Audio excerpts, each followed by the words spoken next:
जय Hind and hello guys, स्वागत है आपका आपके अपने YouTube चैनल ज्ञानदेह होस्ट में। और इस वीडियो में मैं आपको बताने वाला हूं यूनियन पब्लिक सर्विस कमीशन यानी कि यूपीएससी सिविल सर्विसेज एग्जामिनेशन यानी कि सीएससी ऑनलाइन फॉर्म 2025 के लास्ट डेट अपडेट के साथ में फॉर्म कैसे भरना है इसके बारे में संपूर्ण जानकारी। बेसिकली गाइज लास्ट डेट आपकी आगे बढ़ा दी गई है। जी हाँ, आपने सही सुना, ये आपके लिए बहुत बड़ी खुशखबरी है। जो कैंडिडेट अभी वेबसाइट पर फॉर्म भरते समय प्रॉब्लम फेस कर रहे थे, जैसे कि डॉक्यूमेंट अपलोड की प्रॉब्लम एंड साथ ही साथ आपका जो क्वालिफिकेशन की जानकारी है उसमें उसको भरने में प्रॉब्लम, इसके अलावा फोटो एंड साइन अपलोड करने में प्रॉब्लम, कास्ट सर्टिफिकेट की जानकारी कैसे भरनी है उसमें आपको काफ़ी सारे इशू आ रहे थे। तो सभी प्रॉब्लम के सोल्यूशन के साथ में ये वीडियो आपके लिए यहाँ पर स्पेशली बनाई जा रही है। और जो आपकी लास्ट डेट आगे बढ़ी है गाइज, वो आपकी 7 दिन आगे बढ़ा दी है। जी हाँ, आपने सही सुना, 1-2 दिन नहीं बल्कि 7 दिन आपको आगे बढ़ा दी गई है। अब आपका जो फॉर्म है वो 18 फरवरी 2025 शाम 6 बजे तक भर पाएंगे। पहले फॉर्म भरने की लास्ट डेट आपकी जो रखी गई थी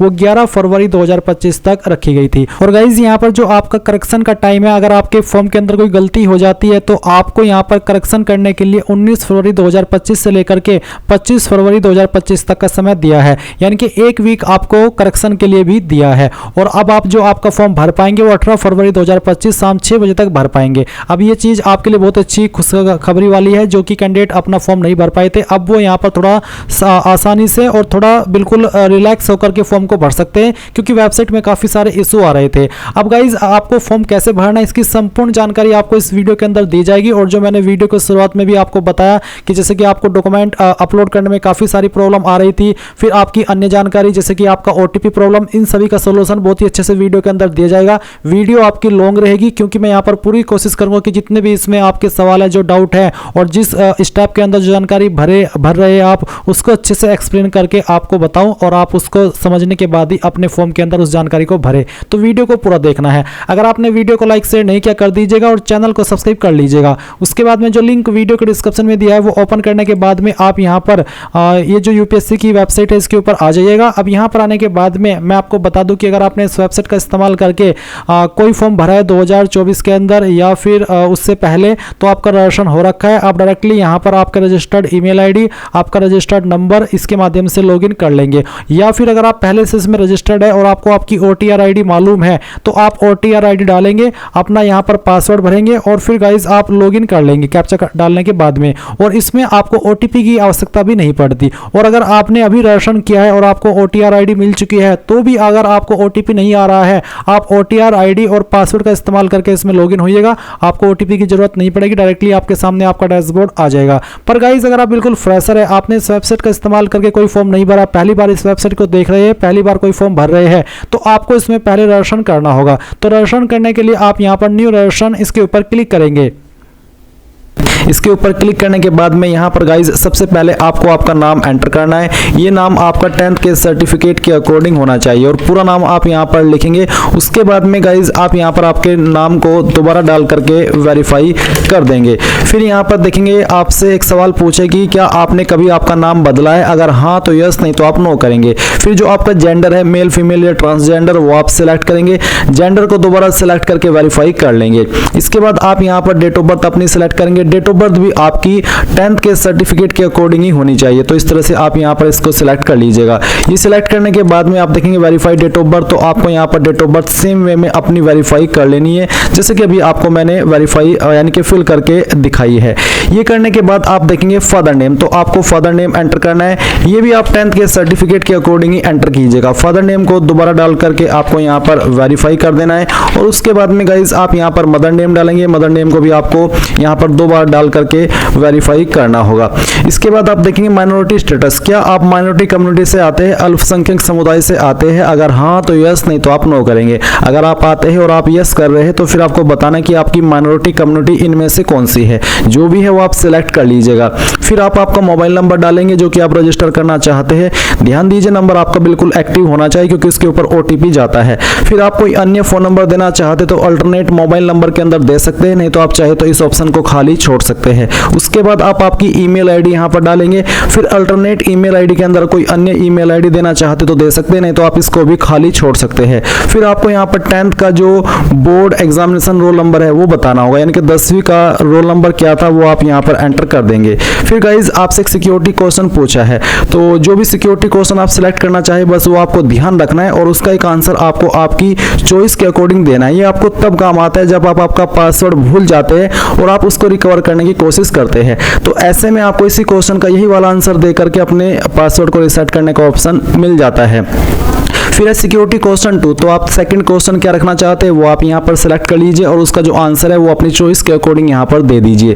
देन गाइज आप ये कैप्चा कोड फिल करेंगे, सभी जानकारी चेक करते हुए सबमिट के ऊपर क्लिक करेंगे। सबमिट पर क्लिक करने के बाद में आपने जो भी जानकारी भरी है उन सभी का प्रीव्यू आपके सामने। अगर आपको लगता है कोई जानकारी गलत है तो आप अपडेट चेंज के ऊपर क्लिक करके चेंज कर लीजिए, नहीं तो आप यहाँ पर आई एग्री पर क्लिक करेंगे। आई एग्री के ऊपर क्लिक करने के बाद में आपके नंबर पर भी और आपकी ईमेल पर भी ओटीपी सेंड किया है। आपको यहाँ पर पहले मोबाइल वाला ओटीपी डाल करके वेरीफाई करना है और फिर इसके बाद में आपको यहाँ पर ईमेल वाला ओटीपी, बेसिकली आपको दोनों ओटीपी एक साथ में डालने हैं और फिर वेरीफाई ओटीपी पर क्लिक करना है। अब गाइज आपका रजिस्ट्रेशन कंप्लीट हो चुका है। आप यहाँ पर प्रिंट के आइकन के ऊपर क्लिक करके इसको प्रिंट कर लेंगे। अगर आपके पास प्रिंटर मौजूद नहीं है तो आप इसका स्क्रीनशॉट ले लीजिए, क्योंकि ये जानकारी आपको बाद में काम आने वाली है। अब आपको क्या करना है, आपको यहाँ पर लॉगिन पर क्लिक करना है। लॉगिन पर क्लिक करने के बाद में आप यहाँ पर आपकी या तो ईमेल आईडी देंगे या फिर यहाँ पर जो आपका OTR आईडी आपको मिला है रजिस्ट्रेशन करने के बाद में वो एंटर करेंगे। यानी कि ये आपको सेलेक्ट करना है कि आप ईमेल आईडी के माध्यम से, नंबर के माध्यम से, किस माध्यम से लॉगिन करना चाहते हैं। मैं आपको प्रेफर करूंगा कि आप यहाँ पर मोबाइल नंबर पर क्लिक करें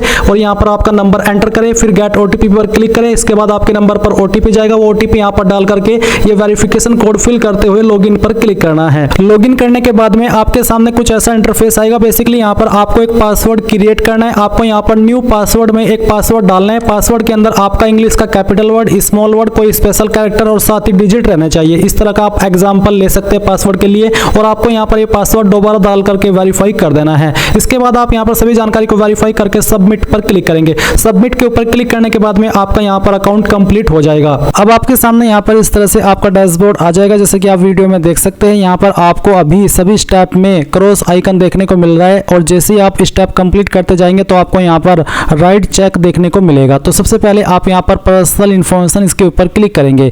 इसके ऊपर क्लिक करने के बाद में यहाँ पर गाइज आपकी OTR की प्रोफाइल की जानकारी दी गई है और कुछ जानकारी अभी आपको यहाँ पर इसमें अन्य भरनी है। मैं यहाँ पर आपको अपनी पुरानी इन्फॉर्मेशन से एडिट करके सब इन्फॉर्मेशन एक्सप्लेन कर रहा हूँ। तो सबसे पहले यहाँ पर आता है नेशनलिटी, आप सिटीजन ऑफ इंडिया सेलेक्ट कर लीजिएगा अगर आप इंडियन हैं। उसके बाद में मदर टंग आपकी कौन सी है, इनकी मातृभाषा, वो आपको सेलेक्ट करनी होगी। मैरिटल स्टेटस क्या, अनमैरिड, मैरिड, विडोवर, डाइवोर्सी, जो भी है वो आप यहाँ पर सिलेक्ट कर लीजिएगा।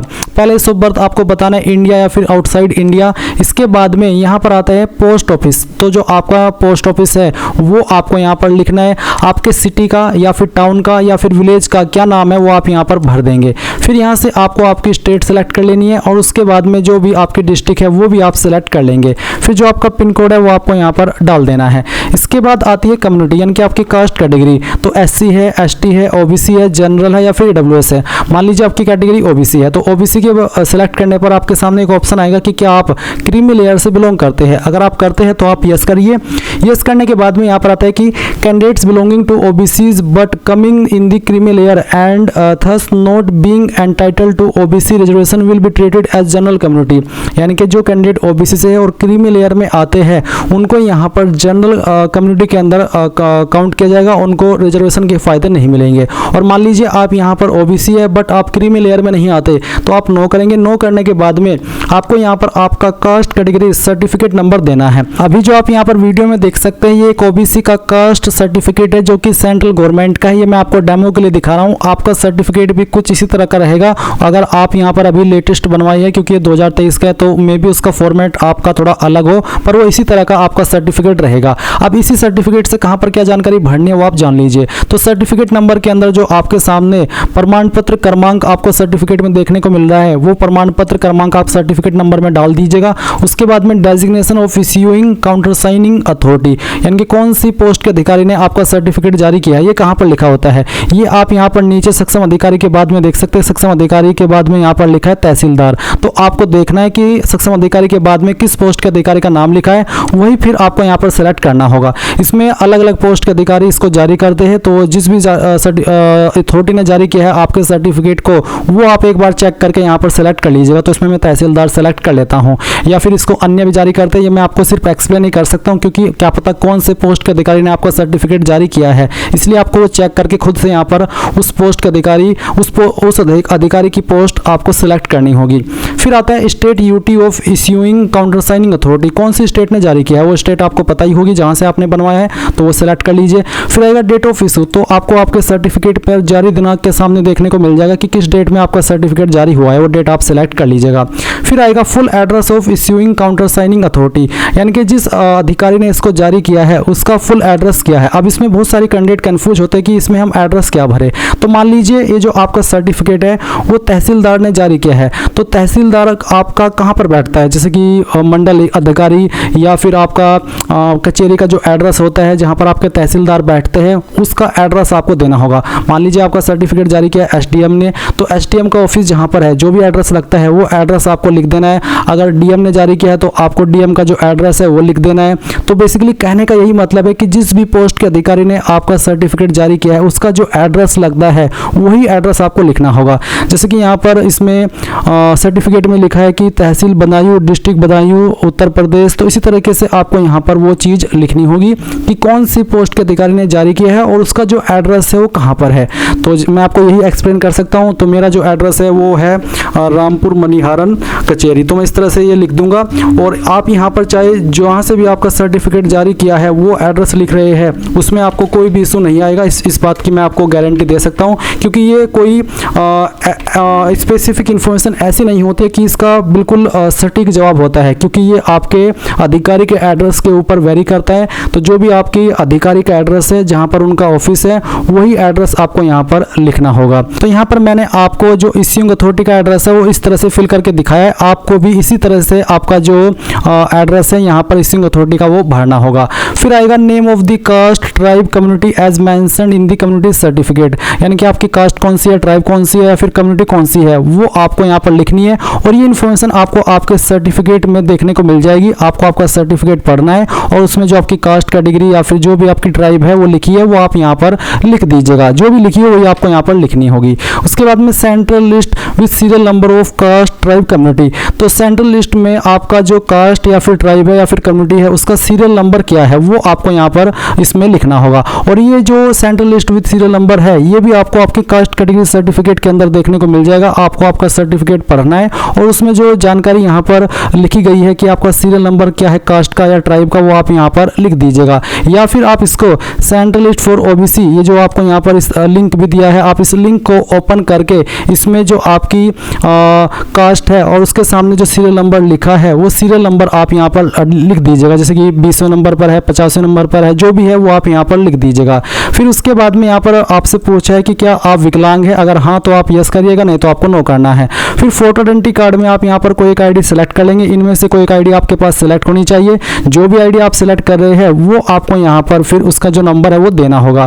फिर पूछे कि क्या आप यहाँ पर रिकमेंड किया जाना चाहेंगे, have you ever been recommended as PHPWD candidate, यानी कि क्या आप यूपीएससी के द्वारा पास्ट में विकलांग कैटेगरी के अंदर आए हुए हैं, आपने भरा था फॉर्म, अगर हाँ तो यस, नहीं तो आपको नो करना है। उसके बाद में क्या आप आपकी इन्फॉर्मेशन यूपीएससी को प्रोवाइड कराना चाहते ताकि आपको वो फ्यूचर में जॉब अपॉर्चुनिटीज से संबंधित ईमेल या मैसेज सेंड करे, अगर हाँ तो यस, नहीं तो आप नो कर सकते हैं। चाहे आप इसमें यस करें चाहे नो करें, इससे आपके इस फॉर्म के ऊपर कोई प्रभाव नहीं पड़ेगा।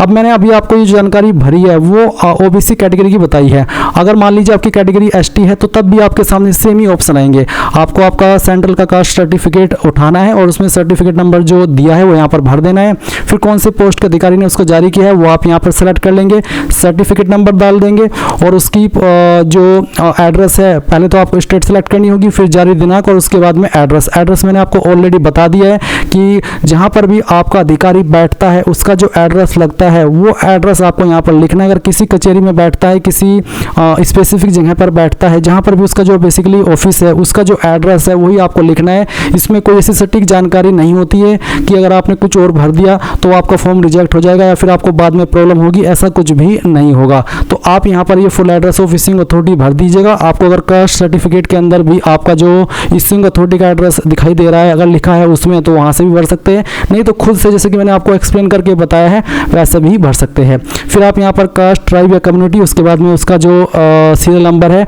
आपके कास्ट सर्टिफिकेट के अंदर अगर मेंशन है तो वहाँ से भर दें, नहीं तो आप यहाँ पर ये लिंक ओपन करके PDF ओपन करके उसमें अपनी कास्ट देख लीजिएगा, अपनी ट्राइब देख लीजिएगा और उस ट्राइब के सामने जो सीरियल नंबर है या फिर उसके पहले जो सीरियल नंबर लिखा है वो सीरियल नंबर यहाँ पर आप लिख दीजिएगा। और बाकी की जानकारी ऐसे ही जैसे कि मैंने आपको जब OBC की जानकारी भरकर दिखाई थी वो आपको भरनी है। फिर आप यहाँ पर सेव के ऊपर क्लिक करेंगे। गाइस, पर्सनल इन्फॉर्मेशन सेव करने के बाद में आप यहाँ पर एड्रेस इन्फॉर्मेशन के सेक्शन के ऊपर क्लिक करेंगे और फिर आएगा कॉरेस्पोंडेंस एड्रेस यानी कि प्रेजेंट एड्रेस। तो पहले आप आपका प्रेजेंट एड्रेस भरेंगे जिसमें क्या house number, apartment, building, street, village, यानी कि जो भी चीज आपके एड्रेस के ऊपर एप्लीकेबल है वो आपको यहाँ पर डालनी है और आपको कोई स्पेशल कैरेक्टर या फिर न्यूमेरिक वैल्यू यूज नहीं करनी है।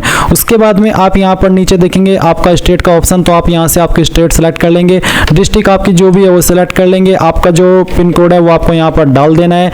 अगर आपका कोई लैंडलाइन नंबर है वो डाल देंगे, कोई फैक्स नंबर है वो भी आप यहाँ पर डाल देंगे। ऊपर की इन 3 लाइन के अंदर आपको जो आपका एड्रेस है स्टेट, डिस्ट्रिक्ट छोड़ करके बाकी का एड्रेस आपको भरना है और सेव के ऊपर क्लिक करना है। और मैं आपको बता दूं कि अगर आपका परमानेंट एड्रेस और जो आपका कॉरेस्पोंडेंस एड्रेस है यानी कि प्रेजेंट एड्रेस है अगर वो सेम है, अलग अलग नहीं है, तो फिर आप इस बॉक्स के ऊपर टिक कर देंगे, देन आपको दोबारा से परमानेंट एड्रेस भरने की आवश्यकता नहीं पड़ेगी। आप एक सिंगल सेव के अंदर प्रेजेंट एड्रेस भी भर देंगे यानी कि कॉरेस्पोंडेंस एड्रेस भी भर देंगे और आपका परमानेंट एड्रेस भी भर देंगे। एड्रेस की जानकारी सेव करने के बाद में आप फोटो एंड साइन अपलोड के सेक्शन के ऊपर क्लिक करेंगे। यहाँ पर आपको फोटो अपलोड करना है और फिर यहाँ पर आपको बोला है कि how to resize photograph image, यानी कि आपको अगर ये नहीं पता कि आपको फोटो रिसाइज कैसे करना है उसका एक एग्जांपल आपको दिया है, पर मैं आपको बता दूं कि आपको यहाँ पर इस वीडियो के डिस्क्रिप्शन में जो मैंने लिंक दिया है वो ओपन करने के बाद में अप्लाई ऑनलाइन लिंक से पहले एक वीडियो मिलेगी जिसको वॉच करके आप कैसे फोटो बनाना है मोबाइल से या फिर कंप्यूटर से उसकी पूरी जानकारी मिल जाएगी, तो आप उसका इस्तेमाल कर सकते हैं। अभी यहाँ पर सिर्फ आपको ये बताया जा रहा है कि कैसे आपको फोटो अपलोड करना है। तो आप यहाँ पर फोटो कैसा बनाएंगे उसका एक एग्जाम्पल देख लीजिए।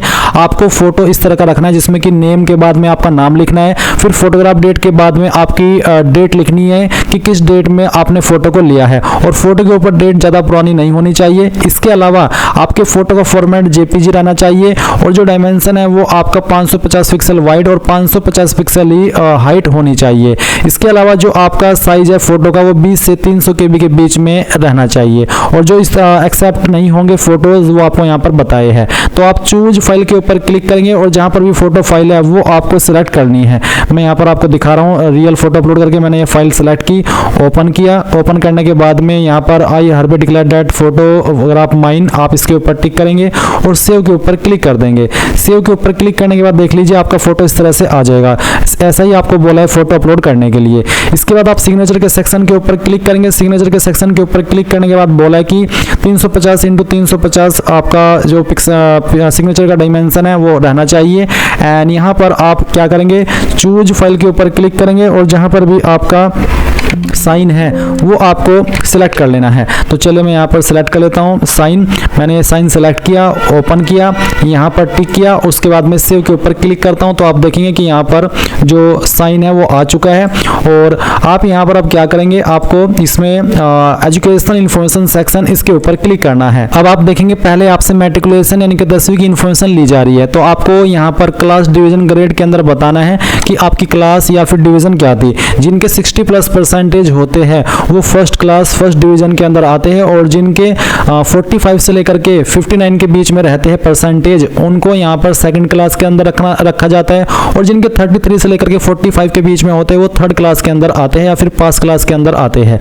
इसके बाद आता है परसेंटेज ऑफ मार्क्स, आपकी परसेंटेज कितनी है। अगर आपके नंबर CGPA के अंदर है तो आप यहाँ पर अपना CGPA स्कोर भरेंगे, पहले CGPA स्कोर बताएंगे और फिर कितने में से आपको CGPA आया है वो आप यहाँ पर CGPA आउट ऑफ में लिखेंगे। पर मेरे नंबर परसेंटेज में है, इसलिए मैं यहाँ पर परसेंटेज भर दे रहा हूँ। फिर मुझे CGPA स्कोर भरने की कोई आवश्यकता नहीं है। इसके बाद गाइज आप बताएंगे कि किस साल के अंदर आपने जो ये आपकी क्वालिफिकेशन है वो पास की है। इसके बाद फिर आएंगे सब्जेक्ट्स। तो सब्जेक्ट्स आपके पास क्या क्या थे, आपको यहाँ पर कोई स्पेशल कैरेक्टर लगाने की आवश्यकता नहीं है। सिंपली एक एक करके जो भी आपके पास 10वीं के अंदर सब्जेक्ट थे वो एंटर कर देने हैं, चाहे वो 5 सब्जेक्ट थे चाहे फिर वो 6 सब्जेक्ट थे। तो एक एक करके सभी सब्जेक्ट के आप नाम लिख दीजिएगा। फिर आता है name of school college institute. तो आपने कहाँ से आपका 10वीं जो है वो किया है उसका नाम आपको यहाँ पर एंटर करना है।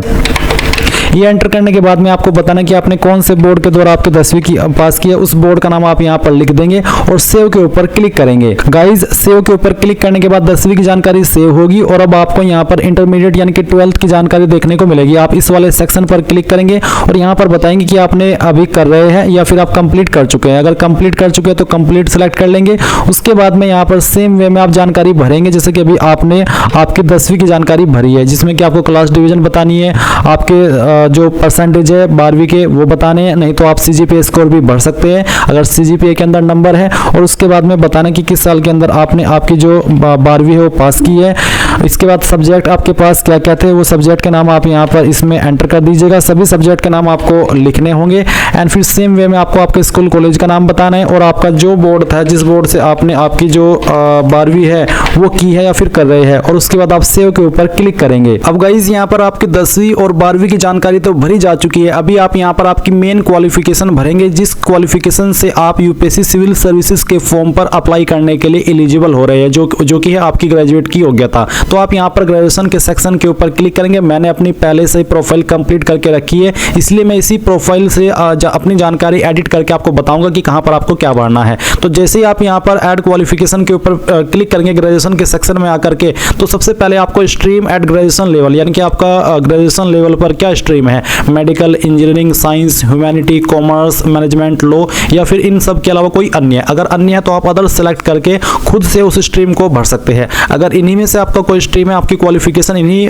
फील्ड से जुड़ी हुई है जो कि यहाँ पर मेंशन किए गए हैं, तो वो आपको स्ट्रीम सेलेक्ट करना है। और फिर उसके बाद में आप गाइस यहाँ पर देखेंगे जैसे कि मैंने इंजीनियरिंग सेलेक्ट किया तो आता है मेरे सामने ग्रेजुएशन डिग्री, तो यहाँ पर इंजीनियरिंग से जुड़ी हुई जो डिग्री है वो यहाँ पर मेंशन है। अगर लिस्ट के अंदर आपकी डिग्री आती है तो अच्छी बात है, नहीं आती है तो अदर्स के ऊपर क्लिक करके खुद से आप यहाँ पर भर सकते हैं। आप अदर्स के ऊपर क्लिक चाहे ना भी करें तब भी आप यहाँ पर अदर ग्रेजुएट डिग्री मेंशन कर सकते हैं। इसके अलावा गाइज आप फिर नीचे आएंगे और आप देखेंगे क्लास डिवीजन ग्रेड। तो जैसे कि अभी आपने 10-12 की क्लास ग्रेड भरी है, उसी के अकॉर्डिंग आपको यहाँ पर बताना है कि आपके परसेंटेज के अकॉर्डिंग या CGPA के अकॉर्डिंग आप फर्स्ट, सेकंड या फिर थर्ड थे। जिनके 60+ परसेंटेज होते हैं वो फर्स्ट में आते हैं, और जिनके 45 से 59 के बीच में होते हैं वो सेकंड, और जिनके 33 से लेकर के 45 के बीच में होते हैं वो थर्ड डिवीजन के अंदर आते हैं। उसके बाद गाइज आप देखेंगे परसेंटेज और मार्क्स। तो अगर परसेंटेज के अंदर नंबर है तो परसेंटेज भरिए, अगर आपके CGPA के अंदर है तो आप परसेंटेज खाली छोड़ करके CGPA स्कोर भरे और फिर कितने में से वो CGPA स्कोर आपको आया था वो आप यहाँ पर आउट ऑफ में लिख दीजिएगा। उसके बाद ईयर ऑफ पासिंग, किस ईयर के अंदर आपने ग्रेजुएशन डिग्री पास की थी वो आप सिलेक्ट कर लेंगे या फिर कह लीजिए खुद से भर दीजिए।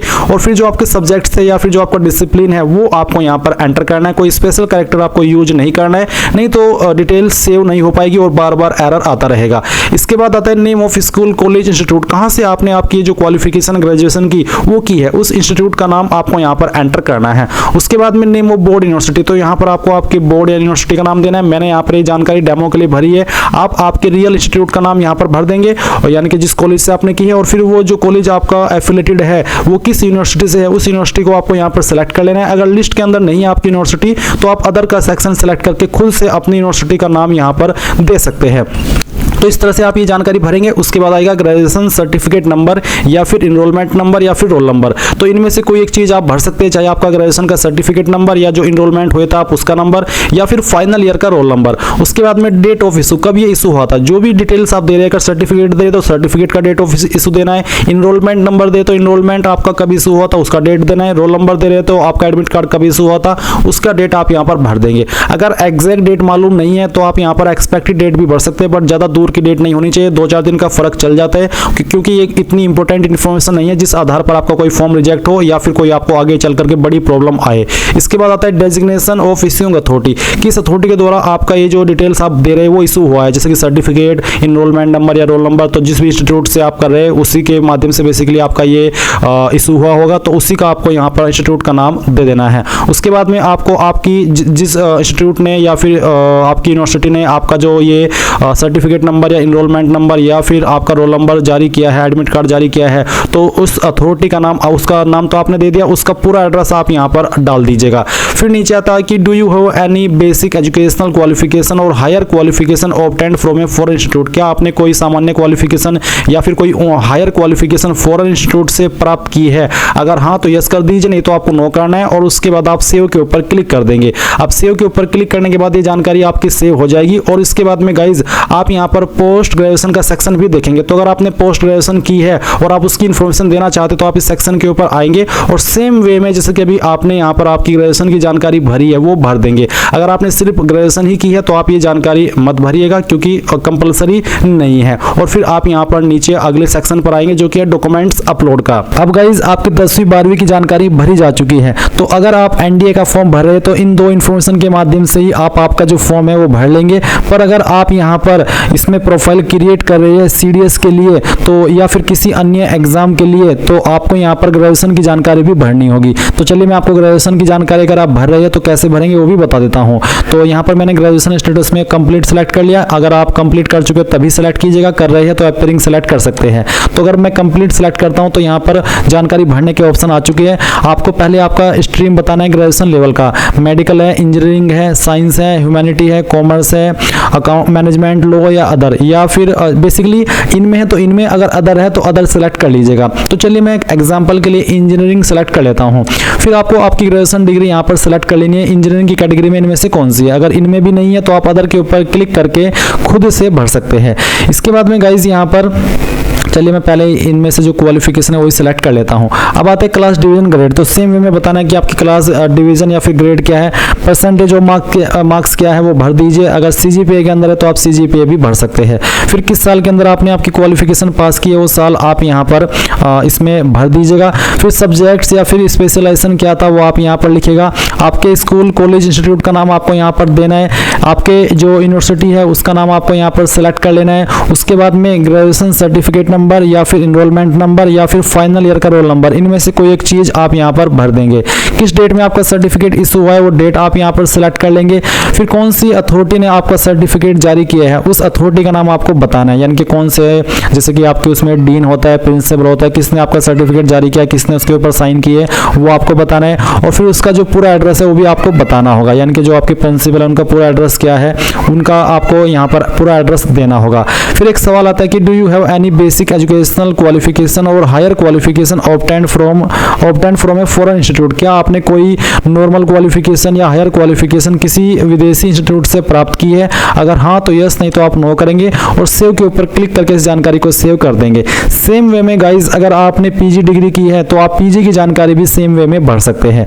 अब इसके बाद में गाइज आप यहाँ पर डॉक्यूमेंट्स अपलोड इस सेक्शन के ऊपर क्लिक करेंगे। अब गाइज यहाँ पर आपके सामने डॉक्यूमेंट्स अपलोड का सेक्शन आ जाएगा। वैसे मैं आपको बता दूं कि मैंने ये जो प्रोसेस है ओटीआर का प्रोफाइल कंप्लीट करने का वो पहले ही कंप्लीट कर लिया है और ये वीडियो जब मैं आपके लिए बना रहा हूँ तो इस पार्ट को मैं दोबारा से यहाँ पर रिकॉर्ड कर रहा हूँ ताकि जो भी आपके सवाल डाउट है डॉक्यूमेंट्स अपलोड करने को लेकर के या फिर इस जानकारी को समझने को लेकर के वो मैं आपको अच्छे से क्लियर कर सकूँ और आपको बता सकूँ कि कहाँ पर आपको क्या डॉक्यूमेंट अपलोड करना है और किस चीज़ का आपको ध्यान रखना है। तो वीडियो को आपको यहाँ से अच्छे से समझना है। तो गाइज यहाँ पर आपको जिन डॉक्यूमेंट के सामने इस तरह का रेड स्टार लगा हुआ है इसका मतलब है कि ये आपको 100% अपलोड करना होगा। बिना इसके अपलोड किए आप फॉर्म में आगे नहीं बढ़ पाएंगे। तो जो डॉक्यूमेंट्स आपके ऊपर लागू हो रहे हैं वो आपको यहाँ पर इस तरह से स्टार के देखने को मिलेंगे।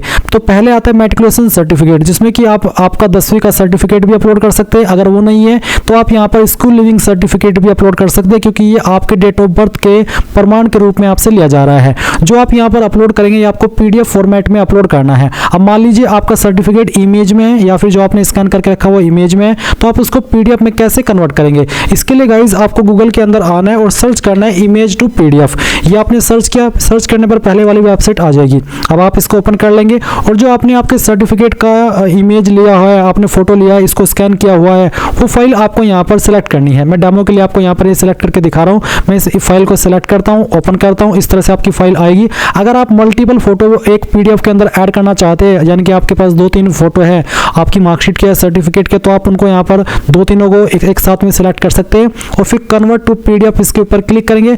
आपकी फाइल यहाँ पर आ जाएगी। डाउनलोड पीडीएफ जैसे आप कर देंगे तो ये फाइल आपके मोबाइल या कंप्यूटर के अंदर ऑटोमेटिकली डाउनलोड हो जाएगी। अब उसके बाद आप यहाँ पर आएंगे, चूज फाइल के ऊपर क्लिक करेंगे और जो फाइल अभी आपने कन्वर्ट किया पीडीएफ के अंदर वो सिलेक्ट कर लेंगे, ओपन करेंगे और यहाँ पर जो आपकी फाइल है वो इस तरह से अपलोड हो जाएगी। आप इसके व्यू के ऊपर क्लिक करके इसको व्यू भी कर सकते हैं। फिर आता है ग्रेजुएशन पास सर्टिफिकेट या फिर मार्कशीट और इक्विवेलेंट एजुकेशनल क्वालिफिकेशन। तो बेसिकली यहाँ पर आप इसमें जब अप्लाई कर रहे हैं तो आप ग्रेजुएशन के क्वालिफिकेशन के माध्यम से अप्लाई कर रहे हैं, तो आपको यहाँ पर आपके ग्रेजुएशन का सर्टिफिकेट अपलोड करना है या फिर आप यहाँ पर मार्कशीट भी अपलोड कर सकते हैं। अगर आप यहाँ पर मार्कशीट और सर्टिफिकेट सभी देना चाहते हैं तो आप वो भी देख सकते हैं। जैसे कि मैंने अभी आपको यहाँ पर बताया कि आपको गूगल के अंदर सर्च करना है इमेज टू पीडीएफ। तो मान लीजिए आपकी जो मार्कशीट के फोटो है वो 3-4 है, तो आप यहाँ पर इमेज टू पीडीएफ के ऊपर क्लिक कीजिएगा, ये वेबसाइट ओपन कीजिएगा, सिलेक्ट जेपीजी इमेज के ऊपर क्लिक करके, क्योंकि आपकी यहाँ पर मल्टीपल इमेज है आपकी मार्कशीट के, तो वो आप यहाँ पर क्या करेंगे, सभी को सिलेक्ट कर लेंगे। जैसे कि मैं आपको यहाँ पर इस तरह सिलेक्ट करके दिखा रहा हूँ, मल्टीपल फाइल मैंने सिलेक्ट कर ली, ये मैं डेमो के लिए आपको बता रहा हूँ। फिर मैं ओपन करता हूँ, इस तरह से आपकी सभी आ जाएगी। आप यहाँ पर ऊपर की तरफ आपकी मार्कशीट कर लीजिएगा और लास्ट में आपको आपका सर्टिफिकेट सिलेक्ट कर लेना है। अगर आप अपेयरिंग है तो फिर आप सर्टिफिकेट नहीं, जो आपकी मार्कशीट अवेलेबल है वही आप यहाँ पर सिलेक्ट करेंगे and then convert to PDF करेंगे। ये फाइल आपकी सिंगल पीडीएफ के अंदर बन जाएगी। अगर 1 MB से ज़्यादा साइज हो जाए तो आप उसको रिड्यूस कर लीजिएगा बिना क्वालिटी लूज किए। तो ये जैसी फाइल आपकी अवेलेबल हो जाएगी तो आप यहाँ पर चूज फाइल के ऊपर क्लिक करेंगे, डाउनलोड के सेक्शन में आएंगे और वो फाइल सेलेक्ट करके यहाँ से ओपन कर देंगे, ये फाइल भी आपकी आ जाएगी। इसी प्रकार से आप यहाँ पर फोटो आईडी अपलोड करेंगे, जिसमें कि आप Aadhaar card, voter ID, PAN card, यानी कि इनमें से कोई भी आईडी को अपलोड कर सकते हैं और इसको भी आपको पीडीएफ फॉर्मेट में ही अपलोड करना है। फिर अगर आप SC ST OBC NCL या फिर EWS कैटेगरी कैंडिडेट है तो आपको आपका कास्ट सर्टिफिकेट यहाँ पर अपलोड करना है सेम वे में पीडीएफ फॉर्मेट में, जैसे कि मैंने आपको बताया। अगर आप यहाँ पर एज रिलैक्सेशन में सपोर्ट चाहते हैं, क्लेम कर रहे हैं, तो आप उसका सर्टिफिकेट अपलोड करेंगे। अगर आप यहाँ पर जो हिल एरिया है उनसे बिलोंग करते हैं, जो यहाँ पर मेंशन भी की गई है, तो जो आपके पास उसका सर्टिफिकेट है वो आप अपलोड करेंगे। फिर आता है document certificate in support of higher educational qualification. अगर आपने हायर क्वालिफिकेशन की जानकारी भरी है, इनके पोस्ट ग्रेजुएशन की, तो आप यहाँ पर उसका जो सर्टिफिकेट है वो भी अपलोड कर देंगे। तो मैंने भरी हुई है इसलिए मेरे सामने यहाँ पर ये इसका ऑप्शन आ रहा है। अब जैसे आप सभी डॉक्यूमेंट अपलोड कर दे जो जरूरी डॉक्यूमेंट है, उसके बाद आप पेरेंटल इन्फॉर्मेशन इसके ऊपर क्लिक करेंगे। पेरेंटल इन्फॉर्मेशन पर आने के बाद में आप पहले फादर इन्फॉर्मेशन भरेंगे, जहां पर आपको नेशनलिटी ऑफ फादर सिलेक्ट कर लेनी है, इंडियन। फादर प्रोफेशन यहाँ पर आपको इसमें सिलेक्ट कर लेना है, तो जो भी है वो आप सिलेक्ट कर लीजिए। अगर उनकी मृत्यु हो चुकी है फादर की तो आप डिकेज्ड भी सिलेक्ट कर सकते हैं। अगर प्रोफेशन इनमें नहीं है तो आप यहाँ पर अदर के ऊपर क्लिक करके खुद से लिख सकते हैं सेल्फ एम्प्लॉयमेंट या फिर जो भी प्रोफेशन है वो आप लिख सकते हैं। इसके बाद में फादर का एड्रेस पूछा है, जहां पर बोला है कि father present postal address same as your address, यानी कि अगर आपके पिता का एड्रेस और जो आपका एड्रेस है वो सेम है तो आप यहाँ पर कॉरेस्पॉन्डेंस ये सिलेक्ट कर लेंगे और देखेंगे कि जो एड्रेस आपने अपना भरा था वही एड्रेस यहाँ पर आ चुका है। पर अगर वो अलग है तो आप रिसेट एड्रेस के ऊपर क्लिक करके खुद से अपने फादर का एड्रेस यहाँ पर भर सकते हैं। फिर यहाँ पर नीचे की तरफ आप आएंगे, देखेंगे if your father is in service indicate the post held by him, if retired indicate last post held by him, यानी कि अगर आपके पिताजी सर्विस के अंदर है तो आपको यहाँ पर वो कौन सी पोस्ट के ऊपर अभी काम कर रहे हैं वो आपको बताना है, और अगर वो रिटायर हो चुके हैं तो फिर अब वो कौन सी लास्ट पोस्ट पर थे उसका नाम आपको देना है। पर अगर वो नहीं है अभी जॉब के अंदर तो फिर आप यहाँ पर नॉट एप्लीकेबल इस तरह से लिख देंगे। और annual income of your father, अगर आपके फादर डिकीज यानी कि उनकी मृत्यु हो चुकी है तो आप यहाँ पर 0 लिखेंगे, नहीं तो आपकी फादर की एनुअल इनकम क्या है वो आपको यहाँ पर एंटर कर देनी है इस तरह से। फिर state to which your father originally belong, कौन सी स्टेट के आपके फादर स्थायी निवासी है वो स्टेट सेलेक्ट कर लेनी है, और फिर कौन सी स्टेट से वो ओरिजिनली बिलोंग करते हैं, सॉरी स्टेट से नहीं बल्कि डिस्ट्रिक्ट से, वो आपको सेलेक्ट करनी है और उसके बाद आप सेव के ऊपर क्लिक कर देंगे। इसके बाद गाइज आप यहाँ पर मदर इन्फॉर्मेशन के सेक्शन के ऊपर आएंगे और सेम वे में आपको मदर की इन्फॉर्मेशन भी भरनी है। तो नेशनलिटी सेलेक्ट कर लेंगे, फिर मदर का प्रोफेशन सेलेक्ट कर लेंगे जो भी है, उसके बाद में आप यहाँ पर नीचे की तरफ एड्रेस को बता देंगे कि क्या एड्रेस है, या फिर आप चाहे तो फादर एड्रेस का ऑप्शन टिक करके जो आपके फादर का एड्रेस है वो यहाँ पर आ जाएगा। एंड सेम वे में अगर आपकी जो माताजी है वो सर्विस के अंदर है किसी, तो आपको यहाँ पर किस पोस्ट पर काम करती है वो बताना है। अगर वो रिटायर हो चुकी है तो आप यहाँ पर लास्ट किस पोस्ट पर वो काम करती थी उस पोस्ट का नाम आपको यहाँ पर बताना होगा। एनुअल इनकम क्या है वो आपको यहाँ पर एंटर कर देनी है। उसके बाद में आप यहाँ पर जो स्टेट है आपकी माताजी की जहाँ से वो ओरिजिनली बिलोंग करते हैं वो बतानी है, और फिर आपकी माताजी की डिस्ट्रिक्ट, एंड देन सेव के ऊपर क्लिक करके जानकारी भी आपकी सेव हो जाएगी। अब आप यहाँ पर क्या करेंगे, आपको एम्प्लॉयमेंट इन्फॉर्मेशन इस सेक्शन के ऊपर क्लिक करना है। यहाँ पर पूछे है योर प्रेजेंट एम्प्लॉयमेंट, अगर आप यहाँ पर इनमें से किसी स्टेट डिपार्टमेंट के अंदर एम्प्लॉयड है, जैसे कि central, state, PSU, private, other, तो आप बता दीजिए। अगर आप अभी नॉट एम्प्लॉयड है तो नॉट एम्प्लॉयड के ऊपर क्लिक करेंगे। फिर आपसे पूछेगी क्या कभी आपने जॉब की है, एम्प्लॉयड रहे हैं, अगर हाँ तो यस। यस करने के बाद मैं आपको बताना कि गवर्नमेंट पब्लिक एंटरप्राइज, अगर हाँ तो यस, नहीं तो अगर यस तो फिर बताएंगे इफ गवर्नमेंट सर्विस, तो आपको इंटीमेशन शुरुआती डेट बतानी कि कब आपने जॉब ज्वाइन की थी। अगर नो तो आप नो कर सकते हैं, पर अगर आप कभी एम्प्लॉयड हुए नहीं है अभी तक तो आप नो कर दीजिएगा सिंपली। फिर पूछेगी have you ever been self employed, क्या आपने कभी सेल्फ एम्प्लॉयड यानी कि खुद से कोई काम करा है, अगर हाँ तो यस, नहीं तो आप यहाँ पर नो भी कर सकते हैं। उसके बाद आप सेव कर देंगे, ये जानकारी आपकी यहाँ पर सेव हो जाएगी। फिर आएगा यूपीएससी एग्जामिनेशन इन्फॉर्मेशन, तो आप यहाँ पर इसके ऊपर क्लिक करेंगे। इसके ऊपर क्लिक करने के बाद पूछेगी क्या कभी आप यूपीएससी के एग्जाम से निकाले गए हो, ब्लैक लिस्ट किए गए हो, अगर हाँ तो यस, नहीं तो आप नो कर देंगे। क्या कभी आप यूपीएससी एग्जामिनेशन के अंदर प्रीवियस किसी ईयर के अंदर अपीयर हुए हैं किसी भी एग्जाम में, अगर हाँ तो यस, नहीं तो आप नो करेंगे। Have you ever accepted allocation to a service post on the basis of civil service examination held in earlier year, यानी कि जो एलोकेशन होती है या फिर पोस्ट है वो आपको सिविल सर्विस एग्जाम के माध्यम के आधार पर पहले कभी किसी ईयर में मिली है, अगर नहीं तो आप पहली बार ये फॉर्म भरे हैं तो आप यहाँ पर नो कर दीजिए। उसके बाद में सेव के ऊपर क्लिक कर दीजिए। इसके बाद ये जानकारी भी आपके सेव होगी। अब आता है achievement, prizes, medals and others, तो आप इसके ऊपर क्लिक करेंगे। यहाँ पर है particulars at the university, state, in national level in respect of following, तो अगर आपको कोई प्राइज मिला है, मेडल मिला है, स्कॉलरशिप मिली है तो आप यहाँ पर बताएंगे। स्पोर्ट्स रिलेटेड या एनसीसी रिलेटेड जानकारी इसमें भरेंगे। Position of destruction leadership held in school college, अगर कोई मिली है तो आप बताएंगे, यहाँ पर लिख देंगे। अदर एक्स्ट्रा करिकुलर एक्टिविटीज में या इंटरेस्ट में आपकी जो हॉबीज है वो आप यहाँ पर बता देंगे। उसके बाद एक सवाल है कि वेदर योर फैमिली ओन्स और process any of the following asset, 5 एकड़ ऑफ एग्रीकल्चर लैंड या फिर उससे ज़्यादा, रेसिडेंटल फ्लैट 1000 स्क्वायर फीट या उससे ज़्यादा, residential plot 100 square yards and above in notified municipalities, residential plot of 200 square yards and above in area other than notified municipalities. अगर आपके पास इनमें से कोई एक चीज़ भी है तो आप यस करिए, अगर नहीं है तो आप नो कर दीजिए। यस करने पर भी कोई अतिरिक्त ऑप्शन नहीं आ रहा है। इसके बाद लैंग्वेज इंक्लूडिंग इंडियन लैंग्वेज, तो आपको यहाँ पर लैंग्वेज की जानकारी देनी है।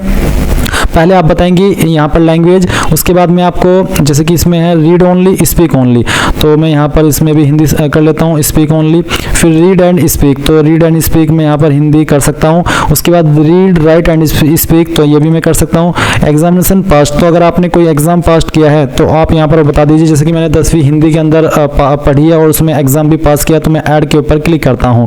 ऐड के ऊपर क्लिक करने के बाद में यहाँ पर जानकारी आ चुकी है, रीड भी कर सकता हूँ, बोल भी सकता हूँ। इसी तरह से आप यहाँ पर जो आपको सेकंड लैंग्वेज आती है वो सेकंड लैंग्वेज भी आप सिलेक्ट कर लीजिएगा। यहाँ पर सिर्फ इंडियन लैंग्वेज है, कोई अन्य लैंग्वेज नहीं है, यानी कि इंग्लिश का ऑप्शन इसमें नहीं है।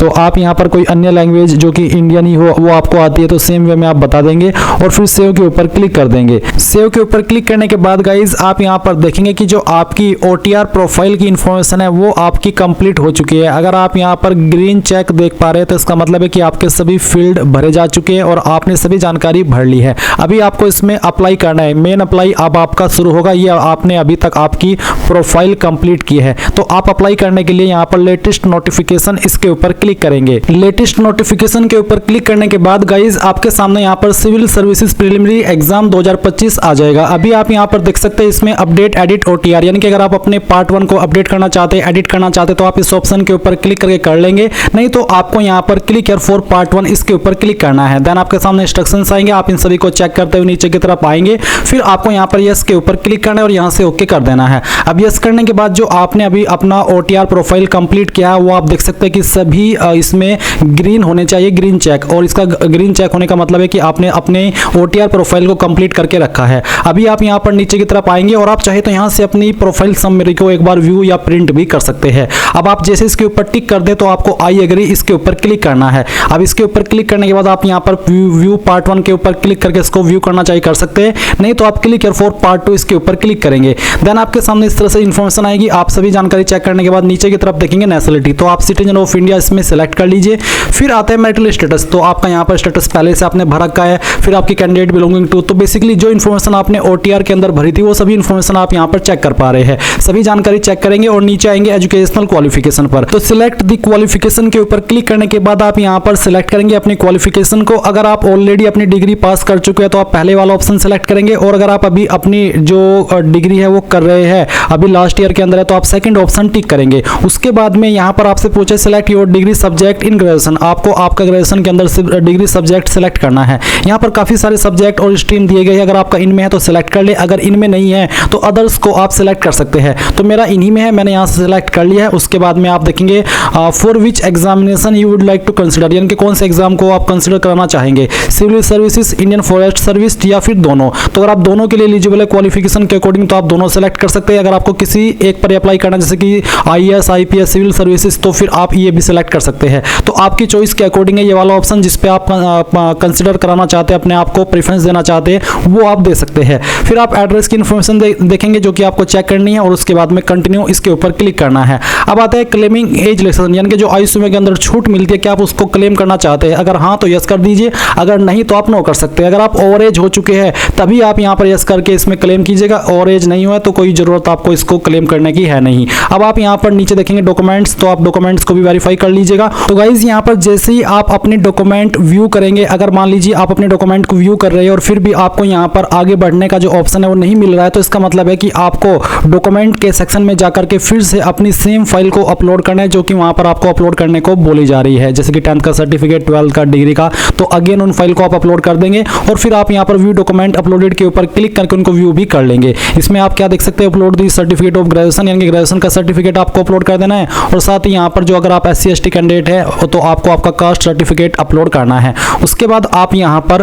कंटिन्यू इसके ऊपर क्लिक करेंगे। अब आपके सामने आपकी जो ID की इन्फॉर्मेशन है वो आएगी, आप यहाँ पर इसको देखेंगे। फिर आपसे पूछे please indicate your percentage at the graduation level, graduation level पर आपकी परसेंटेज कितनी है वो आप यहाँ पर डाल दीजिए। फिर number of attempts already made in civil services examination, यानी कि अगर आपने सिविल सर्विस एग्जाम पहले भी दिया तो आपने कितने अटेम्प्ट दिए हैं उनकी संख्या आपको यहाँ पर बतानी है। अगर आप फर्स्ट टाइम ये फॉर्म भर रहे हैं तो आप यहाँ पर इसमें 0 लिख दीजिएगा। फिर नीचे आता है सेंटर फॉर CSM एग्जामिनेशन, तो आप यहाँ पर जो आपका सिविल सर्विस का मेन एग्जाम है वो आप कौन सी सिटी में देना चाहते हैं वो आप सेलेक्ट कर लीजिए। फिर language medium for examination for paper 1 to 5, यानी कि पेपर 1 से लेकर के पेपर 5 की परीक्षा के लिए भाषा का माध्यम आप क्या रखना चाहते हैं वो आपको अपनी चॉइस के अकॉर्डिंग सेलेक्ट कर लेना है। अगला सवाल है कि 6ठे और 7वें पेपर के लिए वैकल्पिक विषय आप क्या रखना चाहते हैं आपकी चॉइस के अकॉर्डिंग, वो भी आप यहाँ पर इनमें से सिलेक्ट कर लीजिए।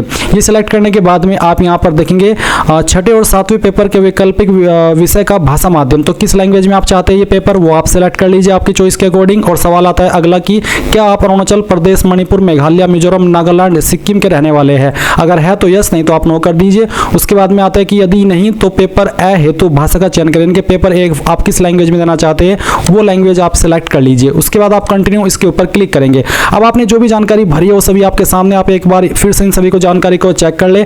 अगर आपको कोई जानकारी गलत लग रही है तो आप अपडेट के ऊपर क्लिक करके इसको अपडेट कर ले, नहीं तो यहाँ पर ये जो कैप्चा कोड है वो भरिए और आई एग्री इसके ऊपर क्लिक कीजिए। अब गाइज आप यहाँ पर देखेंगे कि जो आपका पार्ट 2 है वो कंप्लीट हो चुका है, और जो कैंडिडेट इस फॉर्म को जनरल OBC से भर रहे हैं उनके सामने पेमेंट का पेज आएगा। जब वो अपनी एप्लीकेशन फीस जमा कर देंगे तब उनके सामने वाला इंटरफेस आएगा और तभी उनका पार्ट 2 कंप्लीट होगा। और क्योंकि SC ST and all category female इनके लिए कोई फीस नहीं है तो वो यहाँ पर डायरेक्टली इस वाले इंटरफेस पर आ जाएंगे। अभी आप यहाँ से इसको प्रिंट कर लीजिए या स्क्रीनशॉट ले लीजिए क्योंकि रजिस्ट्रेशन ID इंपॉर्टेंट है। अभी उसके बाद आप लेटेस्ट नोटिफिकेशन के ऊपर अगेन क्लिक कर दीजिएगा और उसके बाद आप यहाँ पर व्यू पार्ट 2 कर सकते हैं और इसको दोबारा से देख सकते हैं। एंड देन आप click here to detailed application form, इसके ऊपर क्लिक करेंगे। इसके ऊपर क्लिक करने के बाद गाइज यहाँ पर आता है language medium for interview test, तो इंटरव्यू के लिए आप किस लैंग्वेज में देना चाहते हैं, बेसिकली हिंदी या फिर इंग्लिश, वो आप सेलेक्ट कर लीजिएगा। अगला सवाल है कि वेदर फादर अलाइव डिकेज्ड, यानी कि आपके पिताजी उनका देहांत हो चुका है या फिर वो जिंदा है। अलाइव तो अलाइव और डिकेज्ड है तो डिकेज्ड। उसके बाद में मदर का आपको सेम वे में स्टेटस बताना है। एंड देन यहाँ पर आएगा do you possess the prescribed educational qualification, यानी कि जो जरूरी क्वालिफिकेशन है जो मांगी अप्लाई करने के लिए, क्या वो आपके पास है, तो आप यहाँ पर इसमें यस कर दीजिए। यस करने के बाद में आप सेव एंड कंटिन्यू इसके ऊपर क्लिक करेंगे। एंड देन गाइज यहाँ पर आपके सामने कुछ ऐसा इंटरफेस आएगा। अब आपको यहाँ पर आपकी सर्विस की प्रेफरेंस देनी करनी है कि आपको किस नंबर पर किसको प्रेफरेंस देनी है। तो आपकी चॉइस के अकॉर्डिंग आप इनको प्रेफरेंस दे दीजिएगा। ऐसा नहीं है जैसे कि मैं भर रहा हूँ आप भी इसी तरह से भरे, आपको आपका जो कॉमन सेंस है या फिर खुद का आइडिया जो आपको लगता है कि मैं इस वाली पोस्ट को पहले नंबर पर प्रेफरेंस देना चाहता हूँ, उसको दूसरे नंबर पर देना चाहता हूँ, उसके अकॉर्डिंग दे सकते हैं। तो जो भी चॉइसेस पर आप एलिजिबल होंगे आपकी क्वालिफिकेशन के अकॉर्डिंग वो आप यहाँ पर दे दीजिएगा और फिर आप यहाँ पर सेव एंड कंटिन्यू इसके ऊपर क्लिक कीजिएगा। अब आपके सामने यहाँ पर सोशियो इकोनॉमिक क्वेश्चन का एक सेक्शन आता है। तो यहाँ पर आपको बैकग्राउंड ऑफ द कैंडिडेट में प्लेस ऑफ बर्थ बताना है। तो village, tehsil, town, district headquarter, state capital other than metropolis,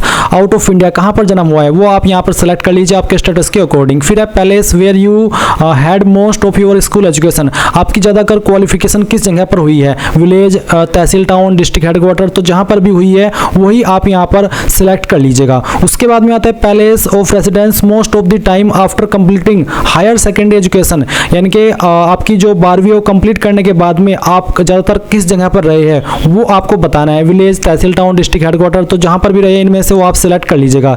अगला सवाल है कि place of stay of father guardian most of the time during the last 15 year, यानी कि पिछले 15 साल के अंदर आपके पिताजी या फिर जो आपके गार्जियन है वो कहाँ पर रहे ज़्यादा, तो आपको बताना है इनमें से जो भी आपका स्टेटस है, डिस्ट्रिक्ट हेडक्वार्टर, तहसील, टाउन, तो वो आप सिलेक्ट कर लीजिएगा। फिर सवाल आता है कि after taking into account of your place of birth, place of schooling, place of college education and employment, your fathers guardians place of stay, do you consider your background as rural और urban, यानी कि जो आपने यहाँ पर अभी answer किया है इसके अकॉर्डिंग अपने आप को आप किस जगह पर काउंट करते हैं, ग्रामीण एरिया या फिर शहरी एरिया, तो आपके स्टेटस के अकॉर्डिंग आपको सेलेक्ट कर लेना है। इसके बाद आता है एजुकेशनल पर्टिकुलर्स, तो यहाँ पर स्कूल ऑफ लिविंग आपको बताना है, इसमें मीडियम ऑफ इंस्ट्रक्शन है, तो स्कूल लेवल आपका क्या है आप बताइए, हिंदी मीडियम था, इंग्लिश मीडियम था, रीजनल लैंग्वेज थी या फिर अदर थी, जो भी था वो आप सेलेक्ट कर लीजिएगा। कॉलेज लेवल क्या का मीडियम क्या था वो आप सेलेक्ट कर लीजिएगा। Type of institute attendant at school level, तो आपने स्कूल लेवल पर जो अपनी पढ़ाई की है वो किस स्कूल से की है, government school, public school, added private school, missionary school या फिर अदर, तो जिससे भी की है वो आप यहाँ पर सिलेक्ट कर लीजिएगा। उसके बाद में आपको 12वीं का बताना है सेम वे में, और फिर यहाँ पर नीचे आएंगे तो ग्रेजुएशन की जानकारी बताएंगे सेम वे में। आपका यहाँ पर सवाल है कि academic discipline, please mention the academic discipline of educational qualification completed, humanities, commerce, science, engineering, तो जिसमें भी की है वो आप सिलेक्ट कर लीजिएगा। पोस्ट ग्रेजुएशन की अगर आपने जानकारी भरी है तो उसका भी स्टेटस सेम वे में आप बता देंगे। फिर यहाँ पर एमफिल, पीएचडी अगर की है तो भर देंगे, नहीं तो आप इसको ऐसे ही छोड़ देंगे। Employment status, present employment status of the candidate, तो अभी आपका करंट स्टेटस क्या है, एम्प्लॉयड है, अनएम्प्लॉयड है, स्टूडेंट है, रिसर्च स्कॉलर या अदर, तो जो भी है, अगर रोजगार है तो एम्प्लॉयड, अनएम्प्लॉयड, बेरोजगार के लिए सेलेक्ट करेंगे, और स्टूडेंट है तो स्टूडेंट, तो जो भी स्टेटस है वो आप सेलेक्ट कर लीजिएगा। फिर आता है कि selection in previous civil service examination, have you been selected on the basis of previous civil service examination, क्या आप सिलेक्ट किए हो प्रीवियस सिविल सर्विस एग्जाम के आधार पर, अगर हाँ तो यस, या फिर नो, या फिर नॉट एप्लीकेबल, अगर नॉट एप्लीकेबल है तो आप नॉट एप्लीकेबल भी सिलेक्ट कर सकते हैं। फिर नीचे आएंगे देखेंगे particulars of the competitive exam for employment finally qualified by you, तो यहाँ पर आपको बताना है select the competitive examination and enter number of times finally qualified by you, तो आप यहाँ पर देख सकते हैं civil service examination, Indian service examination, तो अगर आपने इनमें से कोई एग्जाम दिया है तो वो आप यहाँ पर सेलेक्ट करेंगे, और अगर इनमें वो एग्जाम नहीं है तो आप यहाँ पर एनी अदर एग्जामिनेशन भी सिलेक्ट कर सकते हैं। और फिर number of times finally qualified, तो कितने टाइम्स के बाद में आप उसको क्वालिफाई किए हो उसकी जानकारी आप यहाँ पर भर देंगे। पर गाइज अगर ऐसा है कि आपने यहाँ पर कोई एग्जाम नहीं दिया तो आप इसको ऐसे ही सिलेक्ट के ऊपर रहने दीजिएगा और इसको जानकारी को मत भरिएगा, क्योंकि ये उन्हीं के लिए एप्लीकेबल हो रही है जिन्होंने इनमें से कोई भी एग्जाम दिया है, और वो दिया है तो फिर वो किस लेवल पर जाकर के, किस अटेम्प्ट के ऊपर जाकर के उसने वो पास किया है। इसके बाद यहाँ पर आता है give two reasons in order of priority for preferring civil services, तो फर्स्ट प्रायोरिटी आपको बतानी है, जैसे कि बेटर पे, बेटर सर्विस कंडीशन, तो क्यों आप इसको प्रीफर कर रहे हैं, क्यों आप ये जो आपका यूपीएससी सिविल सर्विस एग्जाम है वो देना चाहते हैं, या फिर आप सिविल सर्विस या सिविल सर्वेंट बनना चाहते हैं, तो कोई भी एक रीजन आपकी चॉइस के अकॉर्डिंग आप यहाँ पर बता सकते हैं, इनमें से जो कि यहाँ पर आपको मेंशन किए गए हैं। जो मैं सिलेक्ट कर रहा हूँ उसके ऊपर ना जाकर के आप अपनी चॉइस के अकॉर्डिंग अपना जवाब यहाँ पर दीजिएगा। सेकंड प्रायोरिटी आप यहाँ पर बता सकते हैं, जो भी है आपका वो आप दे दीजिएगा। फिर है बैकग्राउंड ऑफ पेरेंट गार्जियन, तो फादर गार्जियन का जो बैकग्राउंड है उसके इन्फॉर्मेशन आपको देना है, तो सिलेक्ट एजुकेशनल क्वालिफिकेशन, आपके पिताजी की क्वालिफिकेशन क्या है वो आप सिलेक्ट कर लीजिएगा। फिर मदर की क्वालिफिकेशन आपको सिलेक्ट कर लेनी है। इसके बाद आता है source of information about the civil services examination, यानी कि सिविल सर्विसेज एग्जामिनेशन के बारे में आपको कहां से पता चला है। तो यहां पर आप कोई भी एक रीजन इनमें से सिलेक्ट कर लीजिएगा। उसके बाद में आप नीचे की तरफ आएंगे, देखेंगे coaching attended for civil services prelim exam. तो आपने यहां पर कौन सी कोचिंग अटेंड की है, government institute, university, private coaching centre, other, या फिर नॉट अटेंडेड। तो जो भी आपका रहा है इनमें से स्टेटस, वो आप यहां पर सिलेक्ट कर लीजिए आपकी चॉइस के अकॉर्डिंग। अगर अटेंड ही नहीं किया, वैसे ही आप तैयारी कर रहे हैं अपनी खुद से, तो आप नॉट अटेंडेड भी सिलेक्ट कर सकते हैं। मेन एग्जाम के लिए भी आप यहां पर सिलेक्ट कर लीजिएगा आपके स्टेटस के अकॉर्डिंग। और आपका जो सिविल सर्विसेज पर्सनालिटी टेस्ट है, ये आपने कहां से इसकी परमिशन की है, वो भी आप यहां पर बता दीजिएगा। इसके बाद यहां पर नीचे आएगा नंबर ऑफ अटेम्प्ट। तो civil services preliminary exam number of attempts made, कितने अटेम्प्ट आपने दिए, तो जितने भी दिए वो आप भर दीजिएगा। नहीं दिया है तो आप यहां पर 0 लिख दीजिएगा। नंबर ऑफ टाइम्स क्वालिफाइड, तो बेसिकली आप इसमें 0 लिख सकते हैं, क्योंकि ये आपको फिल करना अनिवार्य है। सेम वे में सिविल सर्विस मेन एग्जामिनेशन, तो क्योंकि आपने सिविल ही नहीं दिया तो फिर मेन कैसे देंगे, तो इसमें भी बेसिकली 0 आप यहाँ पर लिख सकते हैं। उसके बाद ऑप्शनल सब्जेक्ट, तो यहाँ पर आ चुका है आपका ऑप्शनल सब्जेक्ट। सेकंड है optional subject in previous CS main examination, तो अगर एप्लीकेबल है तो सिलेक्ट कर लीजिएगा, नहीं तो आप इसको ऐसे ही रहने दीजिएगा। फिर यहाँ पर आएगा आपके सामने suggestion, please give specific suggestions if any brief to improve the civil services examination with regard to syllabus examination system. यानी कि अगर आप यूपीएससी को कुछ सजेशन देना चाहते हैं सिलेबस और इसके पैटर्न को लेकर के, कोई भी सजेशन वो हो सकता है आपकी चॉइस के अकॉर्डिंग, जो आपको लगता है वो आप यहाँ पर लिख दीजिए आपकी चॉइस के अकॉर्डिंग, और उसके बाद में सेव एंड कंटिन्यू इसके ऊपर क्लिक कर दीजिए। अब आपके सामने यहाँ पर declaration to be signed by the candidate का एक पेज आएगा, जो कि आपको यहाँ पर देख लेना है। और फिर आप प्रीव्यू एप्लीकेशन के ऊपर क्लिक करके आपने जो फॉर्म भरा अभी तक वो भी प्रीव्यू कर लीजिएगा। पूरी जानकारी अच्छे से चेक कर लेनी है। जब आपको लगे कि यहाँ सभी जानकारी सही है, तभी आप यहाँ पर have you seen the preview of the application, इसके ऊपर क्लिक करके यस करना है। And then part 3 final submit, इसके ऊपर क्लिक करना है। अब गाइज यहाँ पर आप देखेंगे centre selection and agreeing to declaration, आप इसके ऊपर क्लिक कीजिए। एंड देन यहाँ पर आपका जो एग्जाम सेंटर है मेन प्रीलिमिनरी वाला, वो आप सिलेक्ट कर लीजिएगा।